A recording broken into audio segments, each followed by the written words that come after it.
Per propagandą Vienkiemio skleidžiu nuolatos, o taip. Aš prabundu vasarą, poryt ruduo, toks tempas buvo. Tai dėl to ir norėjusi visą tai pakeisti, išeik į gamtą pavargę žmogau. Kvietimas sulėtėti, kvietimas atsigręžti į save. Ką praradai pasirinkdama tokį gyvenimą? Sunku yra žengti tokius žingsnius, bet aš manau, kad verta. Norėjusi atsistoti ant aukščiausios kopos Neringos ir šaukt. Jūs, akli kačiukai. Labiau atradau daugą, negu kad praradau gyvendama gamtoje ir Vienkiemy. Palikit mane ramybėj. Man labai, gerai sėdėti ir klausyti, kaip tavo žolė auga. Tas biudžetas Vienkiemio priklauso nuo to, kokį tu lūkestį turi ir kartą į mėnesį tik tai parduotuvę, tarkim, vykti, man čia yra visiškai normalu. Kokios yra išlaidos mėnesinės tavo? Vieną mėnesį skyriau, kad maistui 20 eurų yra. Tikrai kojos linksta šitą sumą išgirdus. Baisiausia naktis gyvenime buvo, kai myniau dviračiu, turėjau miegoti parke ir pradėjo mane persekioti girti diedai, nes matė, kad esu keliautoja. Į pelkį įbridau, dviratis vienoj pusėje, aš kitoj pusėje, bet baigėsi vis tiek to, kad prabudau nuo riksmo, mes tave surasim. Prisimenu, kad googlinau, kur durti peiliu, kad nesėsti kalėjimą. Ar tu esi stipri moteris? Kokie 3 vyrai. Gal labiau manyje nei viena moteris stipri. Rugilė yra nesustabdoma.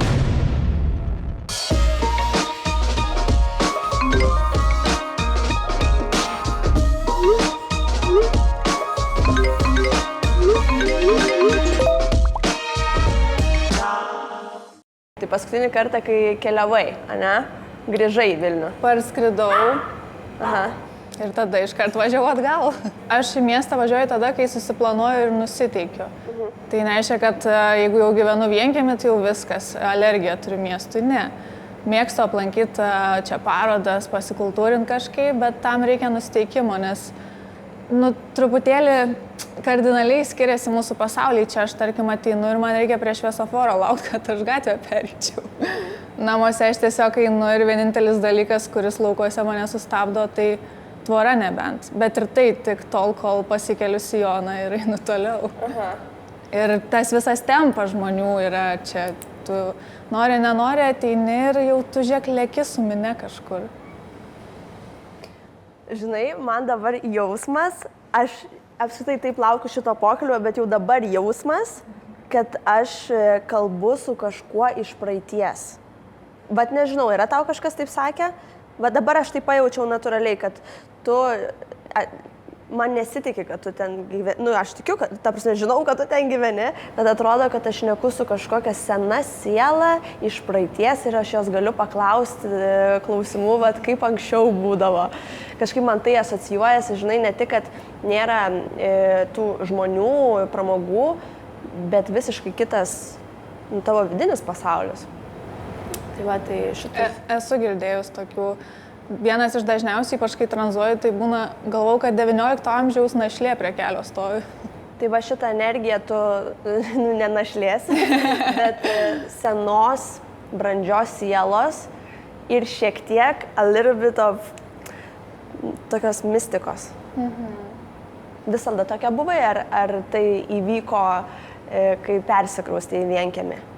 Manau, kad visada tokia buvau, tik tai buvo truputėlį dengiama kažkuo, kad būtų lengviau funkcionuoti visuomeniai, pritapti prie kažko tais. Ir tada jau, kai pasirinkau eiti savo keliu tokį, kokį aš jį suprantu, tada ir išsiskleidė viskas. Taip kaip yra. Ir man, žinai, labai yra įdomus šitas miksas, nes žmogus, kuris jau atsisakęs visų tų pramogų, miestų, man atrodo, kad tuo pačiu ir tą socialinę mediją jisai išmestų. O šitas miksas tarp visiškos ramybės ir vidinės tos harmonijos ir to rodymo socialiniai medijai man jisai toks įdomus, nes kažkaip atrodo toks žmogus, kuris išvažiuotų gyventi Vienkiemy, pirmas dalykas, ką jis padarytų, tai ir telefoną. Ištrintų viską ir mygtukinį nusipirktų telefoną. Va. Tai va šitas dalykas, kad tu to nepadarei, ačiū Dievui, kad tu to nepadarei, nes dabar mes galime tave čia prisikviesti, nesunokie, ir matyti visą tavo tą kelionę. Tai va šitą ir norėjau paklausti, kaip tu sugalvojai pradėti kurti socialinę visą šitą Tai vat, kad žmogus yra sociali būtybė ir tai, kad aš atsiribojau ir mečiau miestą ir įsikraušiau gyventi, tai pirmiausia prie jūros viena karantino metu. Ir tenais gyvenau visiškai tokiam kaip ir nesezono apleistam viešbutėlį kažkokiam ten marių kranto, kur vienintelis butas buvo gyvas aš 3 aukšte. Ir norėjosi su kažko pasidalinti. Pirmiausia, tai norėjosi dėl to, kad momentais atrodė, kad, žinai, išsprendžiau gyvenimą. Nes va dabar viską mečiau, dabar čia esu, dabar iš vienos pusės man marios kužda, iš kitos jūra ošia. Ir ko daugiau galima norėti? Turbūt nieko. Ir norėjosi atsistoti ant aukščiausios kopos Neringos ir šaukt. Jūs, akli kačiukai. Kačiukai. Taip, kodėl jūs taip negyvenat?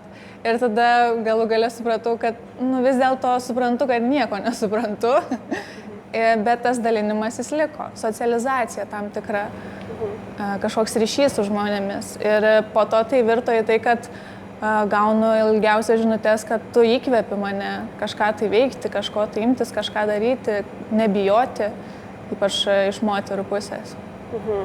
Ir tu turi tą ryšį su auditorija ir tu atrašai ir bendrauji, ar ne? Taip. Ta community, kaip sakoma. Taip, ir ganėtinai tokį stiprų ir ten sutinku įvairių įdomių žmonių, su kuriais ir turim bendrų projektų ir draugystės mezgasi. Aha. Dar pakol kas online tos draugystės spėjau. Ne, kai kurios yra virtusios ir bendrus kažkokius dalykus. Aha. O buvo kokių nors sekėjų, kurie pamatė tavo kelionę? Aš atsiprašau, kad aš labai daug klausiu iš savęs. Mes nepriėjom prie klausimų, bet aš tiesiog, man rūpi. Buvo kokių žmonių, kurie pamatė tavo kelionę visą, kaip tu dabar save pozicionuoji, panoro tą patį daryti patys. Buvo. Buvo? Buvo. Būna kartais tiesiog iš dangaus nukrenta žinutė, tai va, rytoj miegosiu palapinį, ką man reikia vežtis? Bet lengvesniam tam lygiai, taip? Ta prasme, pernakvoti miške, kažkas tokio, bet taip, kad mesti miestą. Aš mečiau miestą. Ar buvo tokių žinučių? Aš nemanau, kad žmogus galėtų, žinai, vardinti, kad dėl tavęs aš mečiau miestą. Vis tiek tai vyksta per tavo vidinius išgyvenimus ir tu jau tada šito žingsnio nepriskeri, kad kažkokia mergina čia rodė, kaip jinai metė, tai ir aš mečiau. Bet ar propagandą vienkiemio skleidžiu nuolatos? O taip. O taip. O taip. Gerai. Eikime prie tų klausimų. Eikime. Nes aš čia užimsiu visą eterį su savaisiais. Aš, tarp kitko, tave, man čia prodiuseriai parodė ir aš tada pasiekiau tave ir aš žiūriu dabar tiesiog vau, man taip įdomu, tai aš labai džiaugiuosi tave prisikvietus ir man dabar tiesiog... Labai tau ačiū, kad pasikvietei. Gerai, tai važiuojam su klausimais. Daukantė Greta klausė tavęs, kaip rasti drąsos taip pakeisti savo gyvenimą? Nežinau, labai ilgai galima turbūt tos drąsos ieškoti ir taip ir nerast. Tai gal nedrąsa būtų esminis čia momentas. Dažniausiai žmonės, kai keičia savo gyvenimą taip kardinaliai, tai arba dėl to, kad jie kažkur yra labai giliai dugne ir jau nebeturi kitos išeities, arba jau turi gyvenimišką patirtį ir tada sąmoningai eina link to, kad keičiu savo gyvenimą, tik kažkuria tai pusė, nes man nebetarnauja mano ankstesnės dienos ir vizija, ar ne? Tai aš pati tiesiog nebetilpau su savo mintimis, savo kūne, atrodė, kad iš vidaus, jeigu aš nežengsiu šito žingsnio, tai tiesiog susproksiu kažkur Laisvės alėjoj, nes pati irgi prieš tai Kaune gyvenau. Tai nedrąsa yra čia, yra kompleksas ir tada pasiryžimas pradėti gyventi savo gyvenimą, ieškoti savo kelio, apie ką tu esi šitam visame triukšme. O tas palikimo momentas, nes pradėti naują pradžią yra visą laiką exciting, smagu, bet palikti yra nesmagu. Tu turėjai daug ką palikti mieste? O taip, turėjau. Kadangi tenais gyvenau 3 metus, turėjau darbą, kurį labai mylėjau, kuris labai daug davė man ir mane išmokė. Ir buvau karjeristė, gyvenau Laisvės alėjoj, su kulnais kaukšėdavau per ją, darbas nuolatinis. Ir supratau, kad jau net nebepastebiu, kaip medžiai pakeičia spalvą. Aš prabundu vasarą, poryt ruduo, toks tempas buvo. Tai dėl to ir norėjusi visą tai pakeisti, bet tą palikti buvo labai sunku. Atsisakyti savo to identiteto, va, aš miesto gyventoja, taip atrodo mano dienos. Sudėtinga, tada žmonės mieste, santykiai mieste tenais esantis, šiaip visa rutina tavo gyvenimo ir kaip tu jį traktuoji. Okay. O kaip viskas įvyko? Tai vis tiek nebuvo, vat, per vieną dieną, pasakau, išeinu iš darbo, ten visiems draugam ar kažkam turi santykius, pasakai, aš išvažiuoju, vis tiek tai truputis po trupučio buvo, taip? Nebuvo toks kardinalus viskas. Ar kaip buvo? Tiesiog įvyko lūžis vieną dieną, galvoju, ne, jau taip man netinka, aš noriu kitaip kažkaip. Ir tada pasisėjo mintis, galvoju, kad o kaip tada galima būtų kitaip. Ir po mėnesio laiko aš jau buvau susiradus, kur išsinuomoti butą Pervalkoj. Buvo karantino antras etapas, man atrodo, buvo negalima keliauti, kirsti ten sienų, visą kitą. Susiradau butą, susiskaičiau savo finansus, susižiūrėjau, kaip siuvimo mašiną persivežti, nes mano siuvimo mašina pramoninė yra didelė, į tą vietą. Parašiau savo nuomininkams tuometiniams, kad išsikraustau ir nuomotojams, tai yra savo nuomotojams tuometiniams, kad išsikraustau. Ir tada atėjau į darbą ir sakau, sveiki, aš išeinu iš darbo. Tai skamba viskas visai paprastai ir legit, gal reikia ir man taip daryti. Kažkaip įsivaizdavau sudėtingiau, iš tiesų. Kai taip žinai, tiesiog išvardini, dėdamas tašką sakinio gale, bet iš tikrųjų tai labai daug nerimo tame, nežinomybės tame, o kaip bus, kas bus. Tada iš aplinkos įsivaizduok, kodėl aš padariau visą tai ir tada tik tai pristačiau savo aplinkai. Pavyzdžiui, atėjau į darbą ir sakau, išeinu iš darbo, jau turėdama. Bet nesakei, kodėl? Ar sakei? Tiesiog sakiau, pavargau, dabar išsikraustau gyventi prie jūros. Ir jie tada sako, ką tu veiksi sausio mėnesį prie jūros? Ir aš sakydavau, bangas lyginsiu. Siuvimo mašiną. Klodės ant kopų.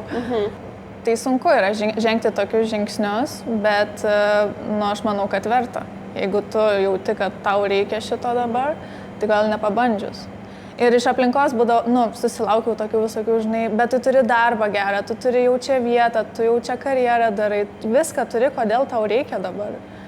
Ir sunkiausia tai savo tiesą atstovėti, nes gali labai greitai prisiklausyti tų žmonių, kur labai logiškai, žinai, tau sako, kaip tau reikėtų gyventi, bet tu viduje kitaip jautiesi.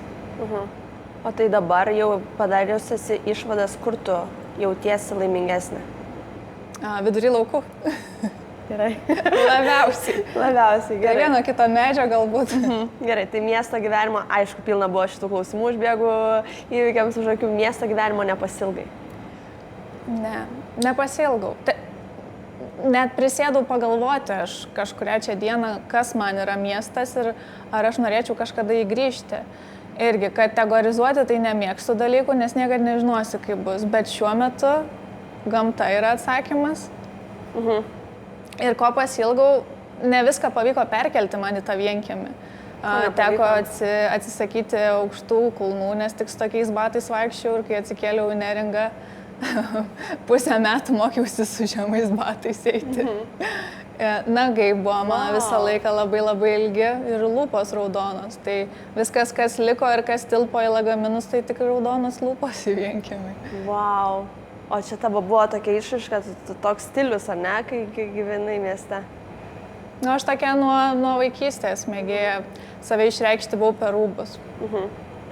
Va, tai dabar per rūbus tu save vienkiemyje gali išreikšti, sau pasipuošti? Pilnai. Moteriškumą visą tu nebūtinai turi kažkam įrodyti. Būtent, tada jis ir atsiskleidžia labiausiai, kai tau nereikia, kad kažkas tau ploto einant gatve. Tu tada iš tikrųjų rengiesi dėl savęs. Tu iš tikrųjų dažaisi lūpas dėl savęs, nes tave mato gal viena kita lapė, nebent. O ne minė žmonių su savo nuomonėm ir kažkuo. Ir tada tu gali žaisti su tuo, atrasti save ir kai kažkas pasako žodį sodyba ar ne, tai tada iš karto galvoja, tai kažkokie tai suplyšę gal treningai vis tiek, į kaimą varom. Ne, jeigu pas mane atvažiuoja į svečius, aš malką su suknelė iki žemės renku šilkinį. Wow. Nerealu. Nes kodėl ne? Kodėl ne? Kodėl aš turiu būti kažkaip tai nušiurus ir atstovauti kažkokią, tai nežinau, kaimo dalį, kur per 24 valandas rodo, ar ne? O kokių nors žmonių sutinki tenais, ar tik tais gyvūnėliai? Ne, dabar jau pasaulis mūsų toks yra, kad civilizacija žengia greitais žingsniais į laukus ir pievas. Tai sutinku ir dažniausiai, ypač pradžioje, žmonės nesuprato, kad mergina gali gyventi čia viena kažkaip. Tai ir visokių legendų apie mane sklandė, žinai. Ir šiaip, kad aš brendu kažkur ir reikia kirsti pagrindinį kelią ir jeigu važiuoja kažkokie tai automobiliai, tai tiesiog mato kažkokią tai juodą dėmę su suknelė iki žemės brendančią šakų prisirinkusią. Tai mašinos dažnai sustodo. Ir? Tai nieko, tiesiog žiūrėdavo ir galvodavo iš kur. Nieko nesakydavo? Kur čia atsivėrė žemė? Ar tau viskas gerai, kodėl tu vidury laukų? Gal galvoja, kad tu tikrai kažkokį... O Dieve, kaip įdomu. Julytė klausia, ką praradai pasirinkdama tokį gyvenimą, apie ką žmonės dažniausiai nepagalvoja. Nu tai jau pasakai kablai, bet nepraradai. Nu, taip, adaptavosi. Adaptavosi. Taip, palankiau sveikatai dabar, jau tie aukštakulniai yra palankesni. Nežinau, aš labiau atradau daugą, negu kad praradau gyvendama gamtoje ir vienkiemy. Bet vis tiek kažką gali pasakyti, ko iš tikrųjų neteko atsisakyti, bet jauti praradus. Yra dabar tas terminas, kur baimė nedalyvauti kažkur, ar ne? Iš anglų kalbos verčiant. Tai mano baimė gal labiau yra per daug visur dalyvauti. Palikit mane ramybėj. Man labai, žinau, gerai sėdėti ir klausyti, kaip tavo žolė auga. Man nereikia. Klausyti, kaip tavo žolė auga? Taip. Okay. Kieme. O jeigu reikėtų sudalyvauti, va dabar pavyzdžiui, kaip tu jautiesi atėjus į šitą laidą? Ar tu jautiesi lipdama per save, kad aš nenoriu to daryti, nu, bet galbūt reikėtų, ar tau yra gerai? Bet pasakyk atvirai, žinok, niekas nesitikė iš tavęs išgirsti liaupsų kažkokiu. Mes norim žinoti iš tikrųjų, kaip tu jautiesi. Mat kaip? Tikrai. Matai, aš galiu pasigirti tokią prabangą, kad nebedarau to, kas man nepatinka. Tai jeigu aš čia esu, tai čia mano sąmoningas sprendimas ir man patinka ir aš matau galbūt prasmę tame. Manęs neatitemps į Vilnių. Tiesiog per prievartą. Taip. Nežinai, kai kurie lygiai taip pat ir aš, yra tam tikrų dalykų, kur tu galbūt ne tiek nori, kiek supranti, kad gerai jos daryti. Tai iš tos pusės klausiu, žinai, galbūt tu tiesiog matai, dėl ko daryti, bet viduje, žinai, gal toks visgi... Tai čia mes kalbam apie diskomfortą, nes visada tu išeini kažkur iš savo komforto zonos. Tai, bet taip veikia augimas, taip tik tai vyksta, nes kitaip tai stagnacija ir praraja. Tai žodžiu, tave renginyje, interviu, kažkokiam projekte galima būtų sutikti, jeigu tu tame matytum prasme. Tu nesi kategoriška, aš niekur nebeinu, aš tik žiūriu, kaip mano žolė auga. Ne. Mano krašte yra bendruomenė ir yra renginiai ir vyksta parodos ir sprogsta įvykiais, ko nepasakytum šiaip apie kaimą, bet pilna visko, tai lankausi. Gerai. Mėja klausia, savo vienkiemio namuką ir viską aplink statei pati su savo tėvų pagalba, nuo ko viskas prasidėjo? Kaip radot sklypą tokioj nuostabioj vietoj ir ar iš pradžių nebuvo idėja susikurti šeimos sodybos? Tai ten ir yra šeimos sodyba. Ten yra bendras mūsų projektas ir labai patinka tas pasakymas tokioj gražioj vietoj, tai tas sklypas, kai atsirado mūsų rankose, jisai atrodė tiesiog kaip apleista pelkė. Ir taip kaip dabar jisai atrodo, tai, kaip aš galiu pasakyti, visiems svajojantiems apie kažkokį tai gamtos kampelį, tai tik 4 metai žvėriškai sunkaus darbo ir galėsit turėti. Tik 4 metai? Taip. Užtruko 4 metus padaryti tai? Jeigu taip skaičiuojant, tai galbūt jau net ir daugiau. Bet tokie intensyviausi, tai savo prakaitų, savo energiją, savo jėgom, savo resursais. Ir su tėvų pagalba? Taip, su tėčiu? Su tėčiu, taip. Tai dabar keliaujant, šio klausimo lygtais nebuvo, bet aš norėčiau užduoti apie tėvų tą pagalbą ir palaikymą. Tu jį turėjai ir turi. Ne? Kaip pasakyti tėvams savo sprendimą taip gyventi, jie tave palaikė?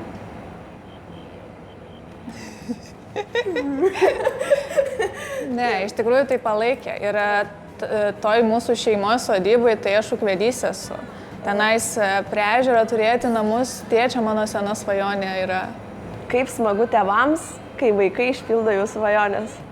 Manyčiau, kartu gal. Kartu, taip. Taip.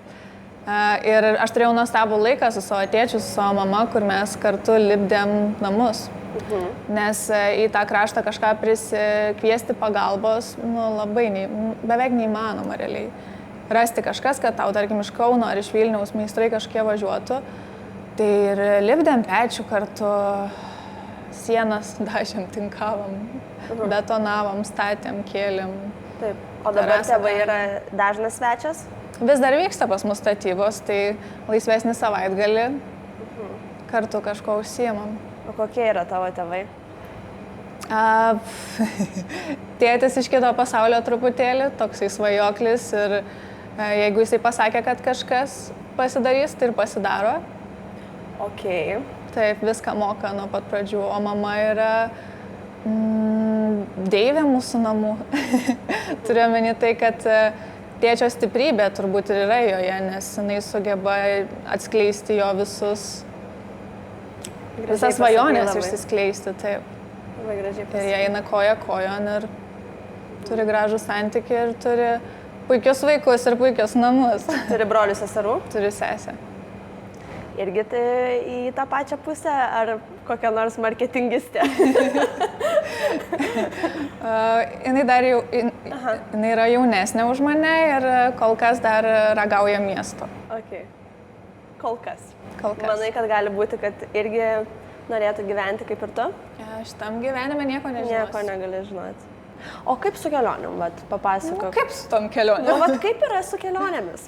Tai tai paėmė ir iškeliauja jau, taip sakant. Į užsienį? Mėgstamiausias kelionės yra su dviračiu mano. Kai aš tiesiog susidedu daiktus, sėdu ant dviračio ir išminu. Aha. Mėnesiui, pusantro mėnesio. Ir kur tu mini? Esu Lietuvą apmynus. Viskas prasidėjo nuo to, kai tiesiog kraušiausi iš Juodkrantės čia prie ežero gyventi ir netilpo dviratis. Ir aš palikau prirakintą kiemą ir galvoju, o jeigu aš ten parminčiau, žinai, Juodkrantės į Zarasus. Čia virš 500 kilometrų, jeigu gerai pamenu. Ne per autostradą, aišku. Ir aš jį taip ir palikau ir tada po kelių mėnesių grįžau ir tada sėdau ant jo ir parminiau. Ir labai patiko. Ir nuo to laiko pradėjau tiesiog kiekvieną vasarą kažkur tai maždaug krypti, kur norėčiau nukeliauti.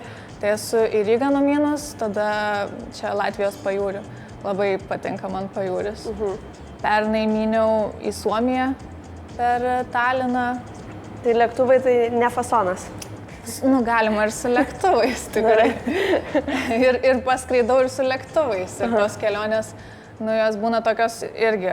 Vieną dieną gal viešbutį su spa pamiegosim, kitą dieną Rugilė miega hamake. Tai va labai įdomu, norėjau klausti, kai kelionės užsienyje, tu renkiesi vis dėlto nors kiek miesto pamatyti? Ar...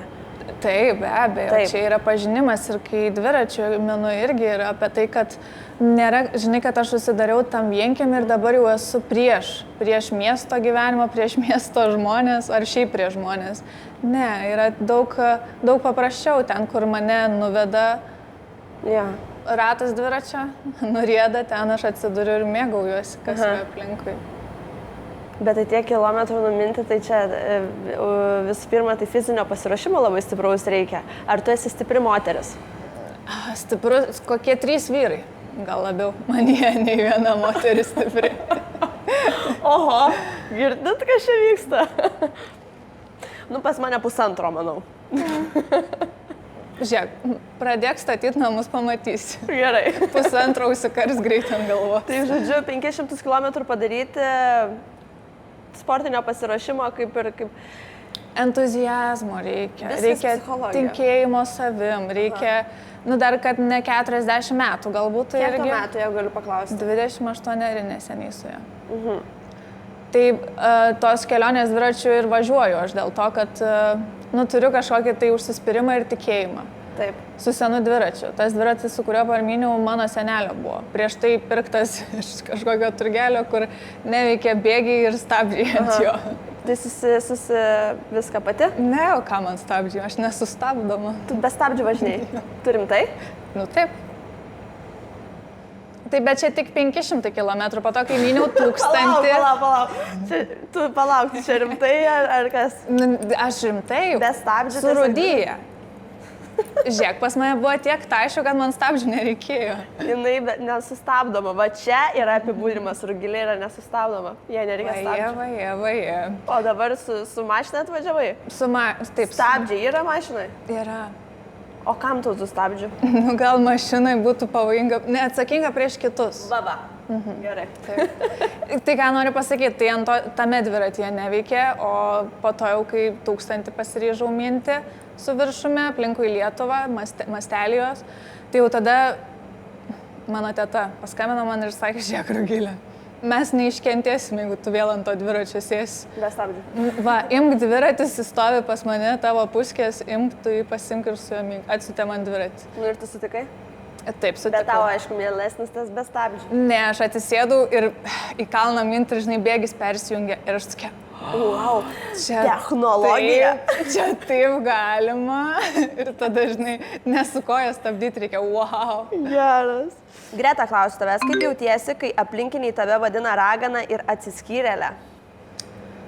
Niekaip. Aš žinau, kas aš esu. Ir, nu, kaip pasakyti, jeigu jau truputėlį viešesnis asmuo esi, tai turi būti nusiteikęs, kad jie piešia apie tave kažkokį tai paveikslą. Ką aš galiu daryti, tai tik pozuoti. Wow, koks geras šitas. Bet pavyzdžiui, kad vadina ragana, man irgi, žinau, kartais būna pavadina raganiūkštė, dėl to, kad energija, žinai, sakykime, jauti, kažką pasakai tokio, kad aš matau šitą dalyką pas tave, žinai, tu neslėp. Ir tada, oi, ta tai ragana. Bet man tai, pavyzdžiui, čia komplimentas. Taip. Iš tikrųjų, vat, žinai, durnė, kai vadina, tai gal ir nepatinka, bet ragana man priskiriamas žodis yra prie komplimento. Vadinasi, jinai jaučia, jinai supranta daugiau negu tu. Jinai būtų sudeginta ant laužo anksčiau. Bet mes ne tais metais esame, mes dabar ramiai sėdim. Tai dėl to dabar ir sėdim. Taip. Galimai. Taip, o dabar jeigu būtų praeitais metais, tai mes šitokios, gerai. Tai žodžiu, tavęs šitas dalykas, tu sąmoningai supranti, kad ką tu darai, atsiras nuomonių ir tave jos tikrai neliečia. Turi užsidėjus tą kiautą tokį. Kitaip nėra, kito kelio nėra. Dar norėčiau paklausti dėl socialinės medijos, kad tu ją darai, kaip ir sakiau, čia tokie du dalykai, atrodo... Kontrastas. Žodis buvo. Taip, teisingai, ačiū labai, kad pasakei. Tai tu, kad tai darai, tu turi kažkokius tikslus. Pavyzdžiui, aš noriu savo socialinę mediją užsiauginti, kad aš galėčiau daryti brand dealus. Aš noriu skleisti tą. Turi kažkokią... Turėtum turėti. Taip. Noriu tiesiog, kad iš savo turinio išgyventi ir pavyksta. Jau netgi dabar pavyksta, ne per reklamytės kažkokių tai produktų, bet per tai, kad, tarkim, aš kuriu produktus, darau dalykus įvairius ir turėti auditoriją, kuri yra suinteresuota iš tavęs kažką tai nusipirkti, ar pas tave ateiti pavalgyti, ar pas tave apsilankyti. Čia yra pagrindinis tikslas. Kad nereikėtų tau į laikraščio skelbimą dėti. Sveiki, gal nori to odinio rankinuko. Bet tiesiog ikonik. Būtų. Tikrai būtų. Idėja. Fena klausia tavęs, papasakok apie savo veiklas, iš kurių užsidirbi pragyvenimui. Ilgas sąrašas yra. Važiuojam.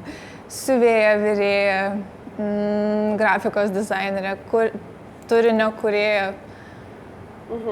Šiaip dekoratorė kartais, siuvėja iš odos, šį pavasarį vestuvinę suknelę teko siūti. Įvairus spektras, kur mano širdis tuo metu mane nuveda, ten aš ir užsiimu.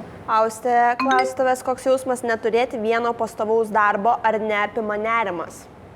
Aš kažkaip turiu tokį įsitikinimą ir nuomonę apie save, kad man nebuvo taip, kad nebūtų. Ar ne? Tai aš rasiu, ką veikti ir iš ko užsidirbti ir kaip prasisukti. Tai, nebėra nerimo. Plus vienkiemi, kiek tau reikia. Labai nedaug.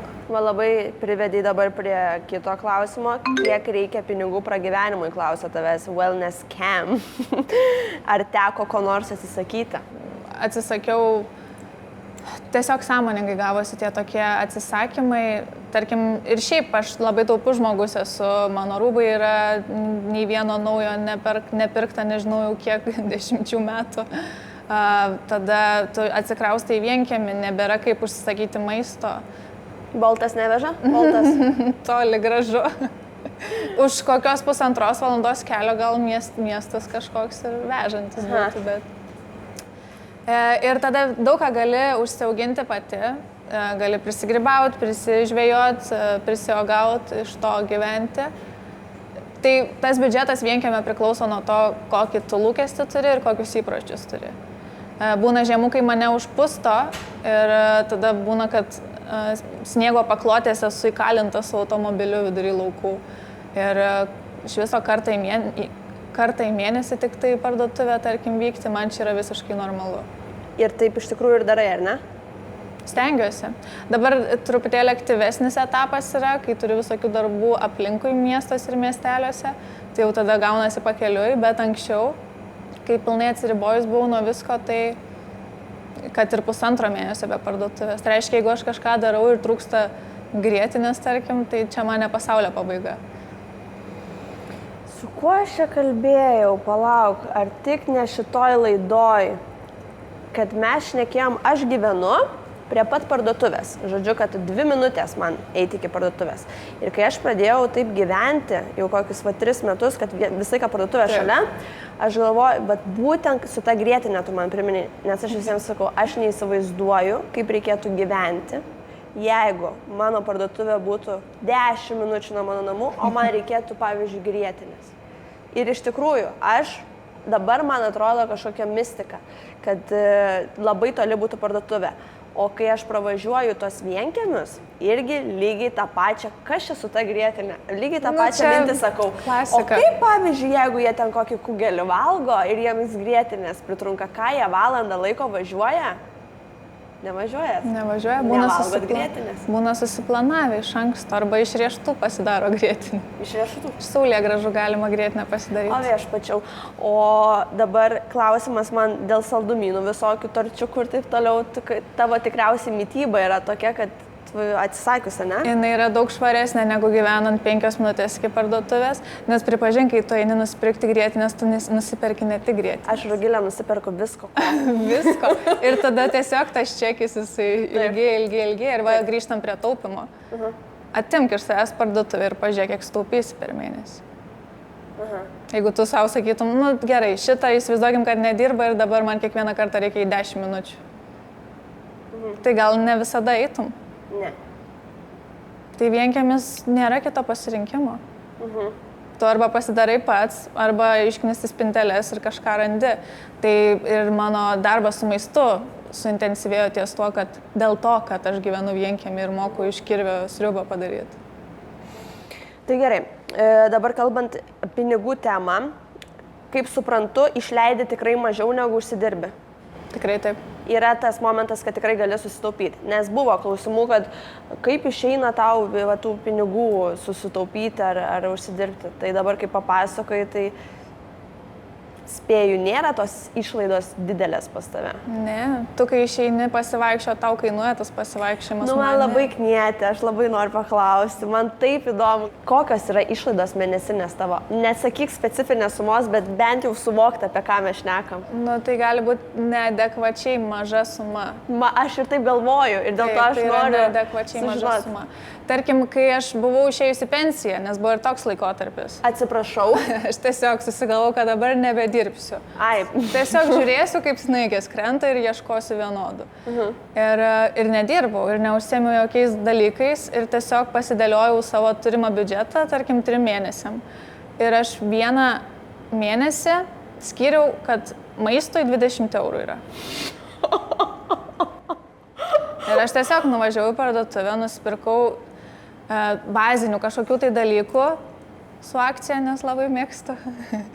Su akcija viską pirkti. Reikia, kai 20 eurų biudžetas. Nu tai taip. Ir pavyko. Nes, aš pasiruošiu. Žinai, rogės pas mane paruoštos yra iš rudens.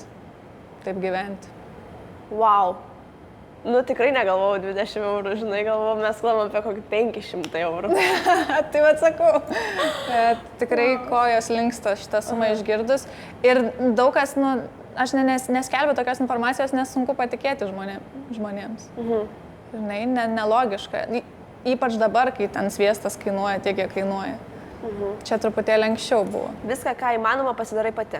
Pirkti neperkė, ne? Taip. Ta patį sviestą, pavyzdžiui. Tai gal, žinai, nemušu ten tos miesto. Bet įsivaizduoju tave tokią. Galima būtų įsivaizduoti taip. VMI vykdo projektą Pasimatymas su mokesčiais, skirtą jaunimui. Ne kartą jau esu šiose laidose minėjus apie šį projektą ir iniciatyvos tikslas yra ugdyti jaunimo mokesčių raštingumą, padėti suprasti mokesčių svarbą ir parodyti, kad VMI yra partneris, į kurį visada galima kreiptis pagalbos. Esi girdėjus apie VMI? Taip. O taip. Ir jie yra tau paruošę klausimuką. Kokių patarimų duotum savo draugams ar sekėjams, kad jie nepakibtų ant sukčių kabliuko? Tai esminis patarimas turbūt, kur visiems tinkamas, ne tik nepakibti ant sukčių kabliuko, tai yra sąmoningiams būti.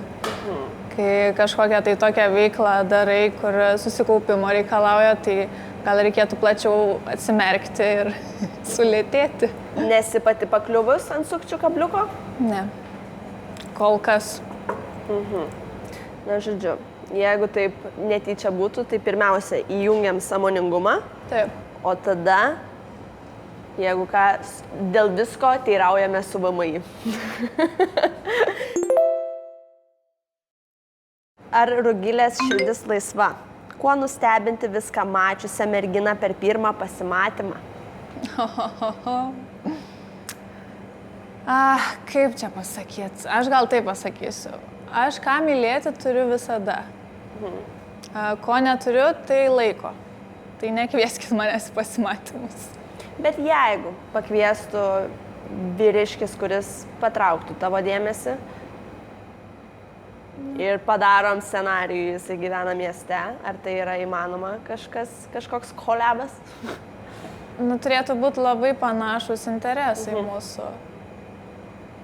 Tai ar jis gyventų mieste, tada nemanau.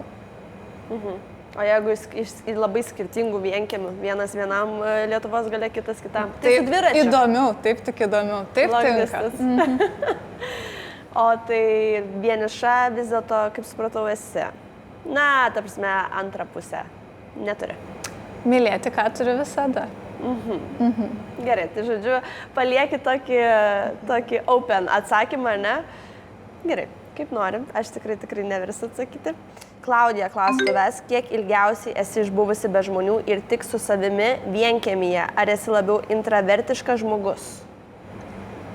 Manau, kad truputėlį esu labiau išreikšta intravertė. Nežinau, 3 mėnesius galbūt. Be jokio žmogaus kontakto? Čia toks radikaliausias, tai gal kai prie jūros gyvenau, buvo toksai momentas. Gal 2. Labai sunku dabar yra gyventi tiesiog be jokio kontakto. Man atrodo, maiša galbūt tas telefono kontaktas. Tai čia jau atskiras kontaktas, kur... Jo, nes tu vis tiek, pavyzdžiui, šiaip iš esmės, jeigu pasėdėtum namie kokias 3 dienas be telefono ir nėra su ko pašnekėti, tai labai stipriai kitaip jaustųsi. Taip, nes mes biškai apgaunam savo mąstymą, kad vis dėlto mes turim tą kontaktą. Tai nuolatos, visada jis tavo kišenė yra. Jo. Visas pasaulis. Taip, bet 2 mėnesiai jau yra stipru. O esi, pavyzdžiui, buvus kokioje tylos stovykloje arba pratylėjus, sakykime, nežinau, savaitę ar kažkas tokio? Būna kartais, taip, pastebiu, kad jeigu ypač anksčiau, tai jeigu pradedi žinai kalbėti, užkimsti su kažkuo sutikęs, nes nepratęs esi tiek kalbėti. Tai va čia vienas iš tų tokių... Šitą labai puikiai žinau jausmą. Man irgi būna kokias 2 dienas, atrodo, nieko nesakau ir tada kam nors voice'ą. Yra buvę tokių dienų ir aš nežinau, labas. Taip. Odė klausia, kaip švęsi Kalėdas, ar važiuosi pas tėvus, ar turi kokių kitų tradicijų? Paprastai, kaip ir visi žmonės, švenčiu Kalėdą su šeima. Pas tave ar... Pas močiutę važiuojam. O tavo tėvai mieste gyvena? Kaimelyje, bažnytkaimy. Netoli miesto. Tai tu labiau hardcore'as toks. Galimai. Ar žiemą buitis labai skiriasi ir kaip tu su tuo susitvarkai? Skiriasi, ypač jeigu malkų nepasiruoši iš vasaros. Skiriasi tuo galbūt, kad tu turi kūrenti ugnį pas save namuose, jeigu nori, kad būtų šilta. Tai jau yra momentas, tų malkų atsinešti, prieš tai susiskaldyti, pasiruošti ir tu nuolatos... Šiaip turėti ugnį namuose degančią, tai yra didžiausia prabanga, turbūt šiuolaikiniam žmogui nepažįstama, bet jinai turi ir kainą tam tikrą. Tai yra ir fizinis darbas susinešti tas malkas. Ir kai būna žiemos, nes pas mane būna žiemos šiaurės pusėje labiau, tai būna ir užpusto viską ir tenka brist per pusnis. Ir vieną viską turi susitvarkyti, o ką daryti? Tai jeigu nori, kad kambarį būtų ne plus 12. O kaip atrodo tavo taip greitai paėmus diena? Nuo ryto iki vakaro. Tu visą laiką turi ką veikti, ne? Nebūna, kad... Taip, tu vienkiemi visada turėsi ką veikti. Kai žmonės sako, o tai ką ten veikti? Tu tik spėk. Tai žmonės apsistai kaimuose, jie visą laiką lėkime. Kažką, aš prisimenu, pas močiutę nuvarydavau, aš neturiu nei minutės su ja, kada pašnekėti, nes jei tai karvės melžti, tą daryti. O mes čia mieste, kur viską turim, mes nieko neveikiam, sėdim scrollinam visą dieną. Tai gerai, grįžtu prie klausimo. Tokį trumpą man pravarom pro tavo dieną, labai įdomu. Gerai, pirmiausia, tai aš irgi tik žmogus ir būna visokių dienų, bet jeigu tą tokią mėgstamiausiai įvardinus ryto dienos rutiną, tai atsikelti kuo anksčiau. Kelintą? Priklauso nuo metų laiko. Pa dabar. Tada, kai saulė švinta. Tai čia bus apie kokią 7:30. Taip. Aš viską puikiai žinau. Aš net anksčiau už tave keliuosi. Gali būti, taip. Nagi. Eketė tada, aplankyti eketę. Pati ten eiti? Taip, pati ten eiti. Įsimaudyti? Taip, godai įsimaudyti. Žiūrėk, tau gal ir siaubingai skamba, bet aš 1,5 metų tam vienkiemy be dušo gyvenau, tai man čia tiesiog yra savaime suprantamas dalykas. Aha. Be dušo 1,5 metų gyvenai ir maudeisi eketėje. Maudžiausi ežere tiesiog ir, žinai, keitėsi metų laikai ir tas vanduo vėso ir tiesiog. Ir vėsi tu tada šalia ir nebelieka kažkokio tai, o ne, čia sniegas, čia šalta. Ir tada, žinai, tai kai žiūri kaip į žaidimo, nei kažkokią tai tragediją, kad kaip galima be skalbimo mašinos ar dušo gyventi. Paprastai užsiverdi baleiką, atsistoji kieme ant sniego ir piliesi ant savęs vandenį ir prausiesi. Ir iki dabar taip gyveni? Ne, dabar jau taip drastiškai nesu išėjusi pensiją, kad turėčiau tiek laiko, taip, žinai, žaisti šitų žaidimus. Tai tiesiog eketė, tada pusryčiai, išsivirti košę ant pečių savo kūrenamo yra ryto ritualas, kavą susimalti malūnėliu ir tada užsiemi kažkokią tai veiklą savo dienos, pasiruoši malkų, pasižiūri koksai oras, gal kažką reikia kieme pasikrapštyti ir tada gali vakarą užbaigti su knyga. Mirtinoj tyloj, nes vienkiemis. Gerai, muzika kažkokia egzistuoja tavo gyvenime, kad tu pasileistum, sakykime, patefoną arba Spotify'ų? Neturiu Spotify'aus. Retai, man muzika yra kažkokia tai šventė ir proga ir man patinka paklausyti, ką kiti žmonės klauso, bet aš vis dėlto, kuo toliau, tuo labiau manau, kad mūsų gyvenime yra atsakymas tyla, nes kiek žmogus dabar pabūna tyloj. Atsikelia ryte, muzikėlė, kad, žinai, pasikurt dienelėje, ne? Tada einu pasivaikščiot, bet ausyse podcastas. Po to grįžtu jau po tos darbo dienos tarp žmonių, tarp šurmulio ir atsisėdu valgyti, bet reikia kažką įsijungti. Negaliu net pavalgyti. Taip, tai kiek pabūna mes tyloj ir kiek tada mes galim save girdėti, jeigu mes nuolatos esam triukšme. Tai čia irgi pabėgimas. Tai aš stengiuosi ne nuo savęs bėgti, o į save ir propaguoju tylą, kiek įmanoma. Labai gražiai pasakei. O esi prisijaukinus kokių gyvūnėlių gamtos? Gavus vardus, su jais pasikalbėti. Tarp kitko, čia vakar mačiau, kad yra filmas sukurtas, dokumentika apie tai, kaip žmogus prisijaukino oktopus. Kaip oktopus yra lietuviškai, aštunkojai. Ir keliavo vis į tą pačią vietą vandeninę ir, žodžiu, ten su juo leido laiką. Taip, labai protingi gyvūnai. Tai gal tu turi irgi kokį oktopusą savo eketėjai?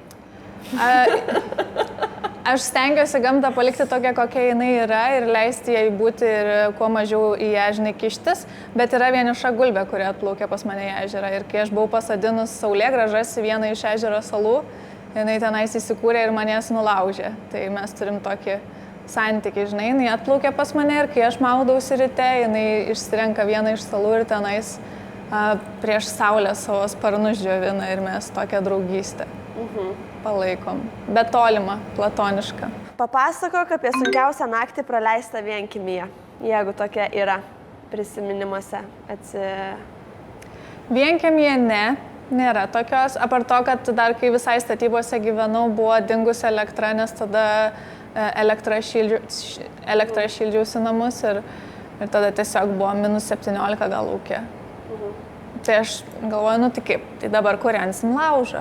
Ir tai kūrenu ne kambarį, aišku, lauke. Ir supratau, kad tau nebūna šalta, tu tiesiog per mažai judi. Sakė tokie, žinai, apeiti. Šaika, pajudam, išsijungiam savo šildymą ir... Žiūrėk, kiek sutaupytumėt. Taip. Prie -17 tu pasikūrei laužą ir judėjai. Nu, tiesiog, šiaip tą visą žiemą aš gyvendavau maks prie +16. Ir gyvenau eketėjai, tai man tas šaltis buvo dalis manęs, o ne kažkas, kas yra už lango. Ir, nu gerai, tai dabar nėra elektros, nėra jokių susisiekimų, yra tyla. Tai ką dabar darysim? Tai nieko, tai užsikursim. Taip pat buvau išvežus savo automobilį į Visaginą taisyt, partranzavau namo ir supratau, kad ne tos raktus atsisegiau. Žinai, ir tiesiog dabar automobilis už 50 km ir aš savo kieme ir tokia galvoju, bet man jį pasimti tai tik rytoj ir aš dabar taip tingiu atgal tranzuot. Ir tada tiesiog su meškerė pasigavau vakarienę, užsikūriau laužą. Ir tada, žinai, buvo baidyklė padėta baidyti tenais, man atrodo, kregždutės, kad lizdo nesusuktų. Tai nuo tos baidyklės nusirengiau rūbus jau vakarėjant, vasara buvo aišku. Nu ir išdegė mano laužas, pavalgiau. Atradau receptą labai gerą, liną pasigavau žuvį ir norėjosi kažkokio tai skonio, tai tiesiog serbentų. Užsimarinavau jį serbentuose ir buvo skaniausia. Taip, ir buvo skaniausia mano valgyta žuvis. Nu, gal dėl to dar, kad alkana buvau, bet dar vėžių prisigaudžius turėjau, nes gaudau invazinius vėžius savo ežere. Wow. Gerai. Nu, trumpa tokia istorija ir baigėsi tuo, kad tiesiog miegojau ant malkų krūvos po stogu. Ir tada žiūrėk. Ir man planas tai toks, atsikelti ir važiuoti pas vyrus autoservisą. Žinai, mūsų moterų koks santykis su autoservisu dažniausiai būna. Nenoriu čia nieko teikti, bet mano tai nebūtinai geras, kai aš su raudonom lūpom ir su kablais ateinu pas juos ir jie man sako, mergytė. Ir ką jie, tai nuolaidą tegul daro? Nebūtinai. O ką jie nori tave apgauti? Ne, tiesiog yra tokia trintis ir nebūtinai rimtai yra žiūrima į tave, žinai, bet čia irgi, kaip save pozicionuoji. Grįžtam prie to, tai turėjau aš kitą rytą atrodyti ne kaip ant malkų krūvos miegojus, tai yra toks hekas, jeigu išsiverčiat savo rūbus, tai po to kitą rytą jie būna švarūs. Mergos, jeigu kada teks nakvoti ant malkų ir valginti žuvį, liną, serbentų padaže ir kitą dieną jums reikės į servisą, tiesiog išsiverskite rūbus. Taip. Viskas bus good. Taip. Ok, aš negaliu patikėti, ko aš girdžiu. Bet tu klausai manęs baisiausia naktis mano gyvenime. Tai baisiausia naktis gyvenime buvo, kai myniau dviračiu. Bet šitą supasakojus daug kur, tai trumpai. Myniau dviračiu, miegojau, turėjau miegoti parke. Ir pradėjo mane persekioti girti diedai, nes matė, kad esu keliautoja ir kad greičiausiai kažkur tai čia miegosiu. Ir niekaip man nepavyko nuo jų atsiplėšti, nes jie tiesiog ėjo ir žiūrėjo, kur aš statysiuosi savo ar palapinę, ar kažką. Ir aš supratau, kad nieko nebus, tiesiog numečiau savo dviratį užsidėjau kitą viršų rūbų, paslėpiau plaukus, kapišoną, nes savisauga merginos dažniausiai būna, kad apsimesti vyrų. Labai saugu, taip. Ir pasislėpiau nuo jų, atsiplėšiau, tada jie manęs negalėjo rasti ir į pelkę įbridau. Dviratis vienoj pusėje, aš kitoj pusėje, kad jeigu kažkas manęs ieškotų, kad būtų sunku labai atrasti ir susigaudyti nakties tamsoje, bet baigėsi vis tiek to, kad prabudau nuo riksmo, mes tave surasim. Ir aš tada galvojau, turbūt net per garsiai mano širdis dabar plaka. Ir prisimenu, kad googlinau, kur durti peiliu, kad nesėsti kalėjimą. Bet jie taip manęs ir nerado. Nerado, nes buvai pelkiai? Aš buvau Kokiu metų laiku? Vasarą. Tai kur ten reikia durti? Tai nebuvo parašyta. Neparašyta? Neparašyta, tai dėl to ir užmigau po to, nežinai. Atsakymo tai negavau. Kaip tu apibrėžtum žodį namai? Gamta. Pirmą kartą, kai įsimiegau hamake, tiesiog pasikabinus nuo medžio iki medžio supratau, kad apgavystė yra nekilnojamas turtas ir apgavystė. Nes mes sukurti, kad čia bristume šitą pievą, eitume per šitą mišką ir miegotume tarp ošiančių žvaigždžių kažkur. Tai man namai yra gamta ir aš gamtoje jaučiuosi labiausiai kaip namie. Ir tai neturi būti nei užbaigtos, nei pradėtos statybos, nei kažkoksai tai namas ant ežero kranto. Ir iš to labai ateina laisvė didelė. Nes aš galiu ateiti prie kelio ir iškelti nykštį ir kažkur nuvažiuoti. Man nereikia net dviračio. Aš galiu pėsčiomis nueiti. Ir galiu susigalvoti, kad čia nakvosiu dabar ir čia bus mano namai šiai nakčiai. Tai gamta. Ir kiekvienam iš mūsų taip turėtų būti, tik mes labai labai toli nuo to esame ir pamirštam, kiek duotų mums. O kaip tu galvoji, dažnas žmogus, aš nežinau, ar taip atsakyčiau, bet galiu pasakyti, ką aš atsakyčiau. Man namai tai yra dabar, pavyzdžiui, šiai dienai, tai iš karto asocijuojasi, kur yra mano fleksas. Žinai, tai prie ko aš vedu, kad namai yra vieta, kur yra žmogus, pavyzdžiui, daug kas atsako. Namai man yra ten, kur yra mano žmogus. Kaip tu šitą vertini pasakymą, kad tai, taip, suprantu, gamta, tai lokacija, bet žinai, apie jausmą aš turiu omeny. Be abejo, kad gali būti ir žmogus, ypač apie jausmą kalbant, bet tada gal kalbėkim ir apie ryšį ir ryšys su gamta. Gamtoje visi atsakymai yra. Ir apie tave, ir apie tą tavo žmogų, jeigu toks yra. Jeigu šita laida liktų kaip žinutė kažkam, ką norėtum, kad tas žmogus išgirstų? Turiu vieną mėgstamiausią posakį. Išeik į gamtą pavargę žmogau. Kvietimas. Kvietimas sulėtėti, kvietimas atsigręžti į save ir kvietimas išeiti į gamtą be ausinukų, be telefono, be tikslo ir tiesiog tyrinėti. Ir ten labai daug ko galima pamatyti, ko galbūt ieškai knygose, ieškai pokalbiuose, ieškai kitoj pagalboje, bet tu išeik į tylą, į gamtą ir surasi, ko ieškai. Labai gražu. Ir nebūtinai čia turi baigti šitas intervas. Ta prasme, intervas taip baigėsi, bet visą šitą kelionę aš labai džiaugiuosi, kad aš atradau tavo Instagramą. Galima matyti ir sekti ir aišku, labai malonu ir smagu buvo tave pažinti ir detaliau viską sužinoti, bet tai ne pabaiga, aš toliau stebėsiu tave ir dabar visai kitaip tai matysiu tave pažinus realybėje. Skleidai labai kitokią magišką energiją, tai labai noriu tau padėkoti už šį pokalbį ir paskatinti tuos, kuriems patiko tai, ką jie išgirdo, stebėti tavo visą kelionę ir tave paskatinti, nenustoti dalintis. Buvo daug labai dar klausimų, kurių nespėjau tavęs paklausti, tokių kaip ten, kas vėliau 10 metų perspektyvoje. Manau, kad bent jau ką aš susidariau iš mūsų pokalbio, kad toliau ir bus taip. Toliau mes galėsim matyti ir dar daugiau tu atskleisi visko ir dar viskas tik tai stebuklingiau ir stebuklingiau atrodys. Labai gražiai šneki, labai ačiū. Labai džiaugiuosi, kad sutikau ir kad turėjom šitą pokalbį.